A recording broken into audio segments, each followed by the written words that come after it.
Alright guys, I am back with my review of WWE Friday Night Smackdown for January 24th, 2014. And Josh Matthews is filling in for Michael Cole on commentary. I'm not sure if they said why. The first match is Big Show and Rey Mysterio versus the Real Americans. They were really trying to put Big Show over hard here. He was just dominating the Real Americans. It was terrible. And Rey Mysterio hits the 619 on Cesaro. Big Show punches him in the face. Then Mysterio hits the splash for the win. Then it's supposed to be Miz versus Brodus Clay. And before the match starts, Bad News Barrett comes up and says this is going to be one of the worst matches of all time. He gets a Miz's Awful chant started. During the match, he's just shitting all over it. And it was actually really cruel, I have to say. Miz beats Brodus with a DDT of all things, and then he goes over to Bad News Barrett and he starts shaking the podium. And you could tell Barrett was nervous about this. I don't know if he's afraid of heights or what, but I mean, who wouldn't be nervous when you got a dumbass like the Miz trying to shake this podium? You're way up in the air. But eventually Miz just walks away. But yeah, that was pretty cruel by WWE. Cameron versus AJ. AJ hits a Shining Wizard for the win. Afterwards, she tells Tamina to attack Cameron or something, and then Naomi runs in and attacks AJ, hits a Bubba Bomb on her. She tries to pin her. AJ starts laughing. It was bad. Then the Shield cuts a promo on how they're in the Royal Rumble, and why were they so wet?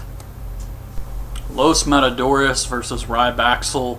Curtis Axel rolls one of them up for the win. Afterwards, the Bull dives on Ryback. Boring and dumb. CM Punk comes out and cuts a pretty average promo. He's talking about Triple H and Stephanie and Kane, and he says he's going to win the Royal Rumble. Then Kane comes out and says the Punk has a .0000186% chance of winning or something like that. And this has been the best part of the show so far, is Kane just acting like a dumbass out there and Punk's facial expressions. But Punk says something like, I'm the best in the world, I've been the best since day one, so it doesn't matter if I'm the #1 entrant, I'll still win the Royal Rumble. And he says Kane's a sellout. The usual crap, nothing special. Luke Harper and Eric Rowan versus the Primetime Playas. This was a squash match here, very short, and I was fine with that.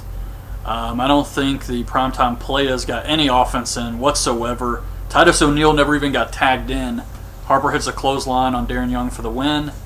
Afterwards, Bray Wyatt hits him with the Sister Abigail, cuts a promo. Daniel Bryan comes out and says that he's going to defeat Bray Wyatt at the Royal Rumble. Kofi Kingston versus Fandango. And Kofi cut one of those little promos they don't actually show backstage or anything, just during his entrance. And he says he plans on winning the Royal Rumble and headlining WrestleMania. If that actually happened, and Kofi Kingston won the Royal Rumble and was actually going to headline WrestleMania, I would sell my WrestleMania tickets.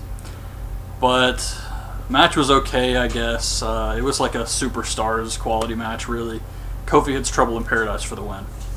The Usos, Goldust and Cody Rhodes, and Biggie Langston versus the New Age Outlaws and the Shield.